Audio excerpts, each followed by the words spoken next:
Hello toppers, welcome to math gym family. आज मैं आप लोगों को पढ़ाऊंगा गोलीय दर्पण से संबंधित कुछ परिभाषाएं। Few definition regarding spherical mirror.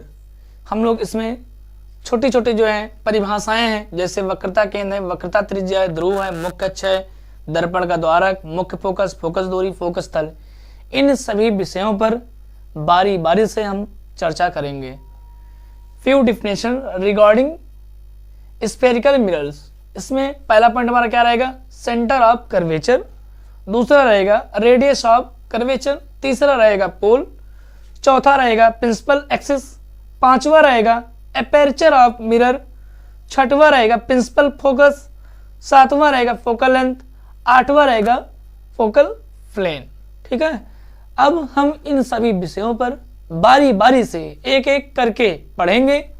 आप लोग हमारा वीडियो अंत तक देखिए और हमें ये संपूर्ण रूप से आशा है कि आपको यह 100% समझ में आएगा। तो चलिए हम बात करते हैं पहले वक्रता केंद्र के बारे में, मतलब सेंटर ऑफ कर्वेचर। अगर हमें इसकी डिफिनेशन देना है तो क्या बताओगे? जो दर्पण होता था वह कांच के खोखला गोला होता था, है ना। कांच के खोखले गोला का काटा गया क्या होता था? भाग होता था। मान लो ये क्या है? हमारा कांच का खोखला गोला है। अब इस गोला है तो जाहिर बात इसका कुछ ना कुछ क्या होगा? सेंटर होगा, है ना। मान लो उसका सेंटर क्या है? सी है, और यही सी हमारा क्या होता है? वक्रता केंद्र होता है। अगर हम इसकी परिभाषा बताएंगे तो क्या बताएंगे? मान लो ये क्या है? हमारा दर्पण। इसको हम काट दें और बाहर की ओर क्या कर दें? इसकी कलाई कर दें, तो यह हमारा क्या बन जाएगा? अवतल हो जाएगा, अवतल दर्पण बन जाएगा।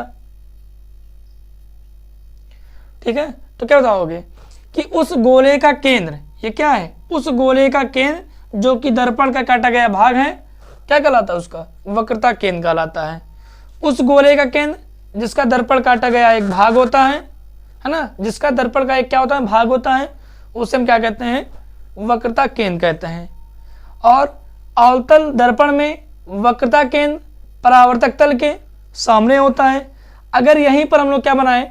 उत्तल बना दें तो जो यह वक्रता केंद्र होगा परावर्तक तल के विपरीत और होगा, है ना। तो यह आप इतना अंतर याद रखना कि अवतल दर्पण में वक्रता केंद्र परावर्तक तल के सामने होता है और उत्तल वाले में पीछे की ओर होता है, दूसरी तरफ होता है।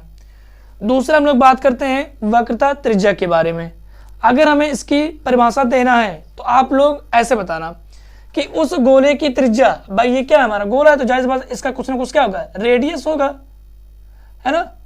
तो उस गोले की त्रिज्या जो कि दर्पण का काटा गया एक भाग होता है, वक्रता त्रिज्या कहलाता है, रेडियस ऑफ कर्वेचर कहलाता है। ये भी आसान है। तीसरा बात करते हैं ध्रुव। जहां से हम लोग दर्पण को काटते हैं, या M1 और M2, जो ये वाला तल है, ये इसको हम लोग बोलते हैं परावर्तक तल बोलते हैं। और परावर्तक तल के मध्य बिंदु को हम लोग ध्रुव कहते हैं, और इसे हम लोग दिखाते हैं किससे? P से। इसको हम लोग क्या बोलते हैं? ध्रुव बोलते हैं। और यह हमारा क्या है? वक्रता केंद्र है। ठीक, वक्रता केंद्र को हम लोग C से दिखाते हैं। उसके बाद वक्रता केंद्र और ध्रुव के बीच की दूरी क्या कहलाती है? उसकी वक्रता त्रिज्या, है ना। अगर ये भी ना याद हो तो हम लोग बोल सकते हैं वक्रता केंद्र और ध्रुव के बीच की दूरी वक्रता त्रिज्या कहलाती है। अगर ये ना याद हो तो उस गोले की त्रिज्या जो कि दर्पण का काटा गया एक भाग है, वक्रता त्रिज्या कहलाता है। वक्रता त्रिज्या को हम लोग स्मॉल r से दिखाते हैं। ठीक है, अब यहां पर तीसरा पॉइंट का बात हो चुका है ध्रुव, है ना। परावर्तक तल के मध्य बिंदु को ध्रुव कहते हैं और इसे P से दिखाते हैं। चौथा हमारा पॉइंट है मुख्य अक्ष, प्रिंसिपल एक्सिस। वक्रता केंद्र और ध्रुव को मिलाने वाली रेखा क्या कहलाती है? मुख्य अक्ष कहलाती है, प्रिंसिपल एक्सिस कहलाती है। वक्रता केंद्र तथा ध्रुव को मिलाने वाली रेखा मुख्य अक्ष कहलाती है, प्रिंसिपल एक्सिस कहते हैं। अब आगे हम बात करते हैं दर्पण का द्वारक, एपर्चर ऑफ मिरर। तो क्या बताओगे कि दर्पण के परावर्तक तल का जो व्यास है, अर्थात ये वाला रेखाखंड M1 और M2 क्या कहलाता है, उसका दर्पण का द्वारक कहलाता है ना। आगे बात करते हैं मुख्य फोकस। अब हमें मुख्य फोकस की परिभाषा देना है तो हम लोग इस तरह बताएंगे कि अगर मान लो कोई अवतल दर्पण है, कोई भी दर्पण हो, अगर उसके सामने मुख्य अक्ष के समांतर किरणें आ रही हैं, मुख्य अक्ष के समांतर किरणें आ रही हैं, तो दर्पण से परावर्तन के पश्चात जिस बिंदु से होकर जाती हैं, जिस बिंदु से होकर जाता है, उस बिंदु को हम लोग क्या बोलते हैं, मुख्य फोकस कहते हैं, प्रिंसिपल फोकस कहते हैं। मुख्य अक्ष के समांतर आने वाली किरणें, ये हमारा मुख्य अक्ष है, इसके क्या रहा है, समांतर आ रहा है, तो दर्पण के टकराने के बाद मुख्य अक्ष को जिस बिंदु पर मिलती हैं, और अगर उत्तल होगा तो वहां पर मिलती हुई प्रतीत होती हैं। अर्थात इसकी परिभाषा हम लोग इस प्रकार से दे सकते हैं, मुख्य अक्ष के समांतर आने वाली किरणें दर्पण के परावर्तक तल से टकराने के बाद या परावर्तन के पश्चात मुख्य अक्ष को जिस बिंदु को पर काटती हैं या मिलती हुई प्रतीत होती हैं, उस बिंदु को क्या कहते हैं, मुख्य फोकस कहते हैं या फोकस बिंदु कहते हैं, है ना, मुख्य फोकस कहते हैं। इसे हम लोग कैपिटल F से दिखाते हैं। अब आगे देखिए फोकस दूरी, ये क्या है हमारी फोकस दूरी। फोकस दूरी क्या है, मुख्य फोकस तथा ध्रुव के बीच की दूरी को हम लोग क्या बोलते हैं, फोकस दूरी बोलते हैं, फोकल लेंथ बोलते हैं। मुख्य फोकस तथा ध्रुव के बीच की दूरी फोकल दूरी कहलाती है, अर्थात फोकस दूरी कहलाता है। इसे हम लोग जो है स्मॉल f से दिखाते हैं। आगे बात करते हैं फोकल तल के बारे में। अर्थात देखो, जहां पर हमारा फोकस है, इस तल पर मुख्य अक्ष के लंबवत डाला गया तल जो होता है, उसी को हम लोग क्या बोलते हैं, फोकस तल बोलते हैं। ये हमारा क्या है, फोकस तल। क्या बताओगे, मुख्य फोकस पर मुख्य अक्ष के लंबवत तल अर्थात फोकस तल, यही हमारा क्या है, फोकल तल है। मुख्य फोकस पर मुख्य अक्ष के लंबवत तल फोकल तल कहलाता है। ठीक है, आप लोग इतना पढ़ लीजिए और वीडियो को फिर से एक बार पुनः देख लीजिए। अभी हम आप लोगों के नोट्स के लिए बारी बारी से एक एक करके लिख देते हैं और आप उसको याद कर लेना है, या पेपर में एक एक नंबर में पूछा भी जाता है।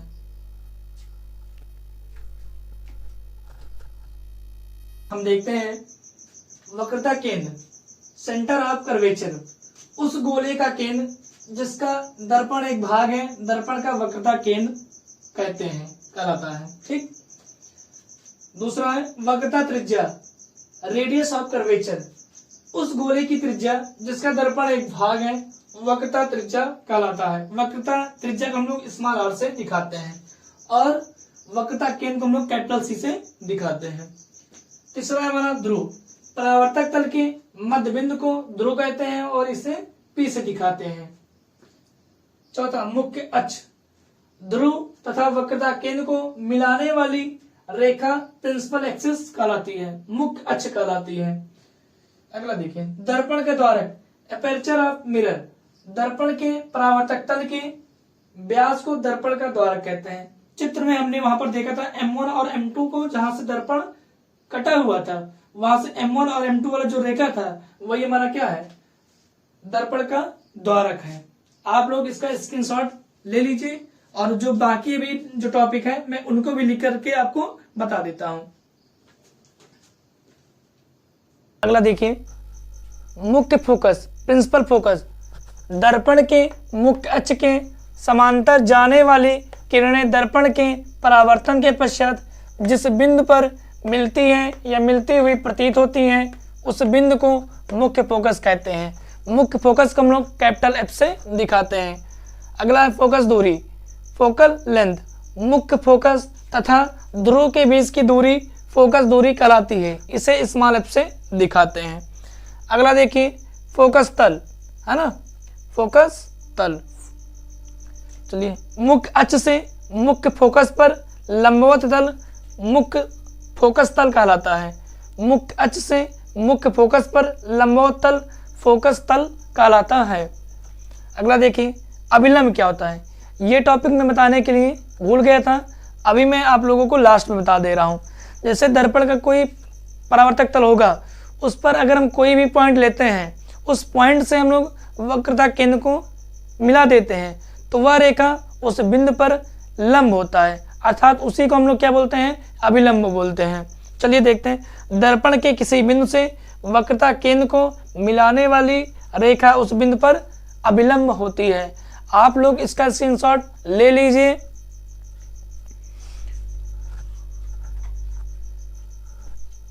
हमें आशा है कि आप लोग इसका स्क्रीनशॉट ले चुके होंगे।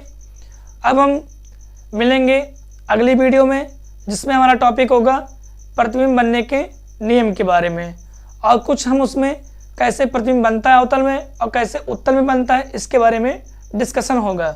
तो मिलते हैं हम अगली वीडियो में। धन्यवाद।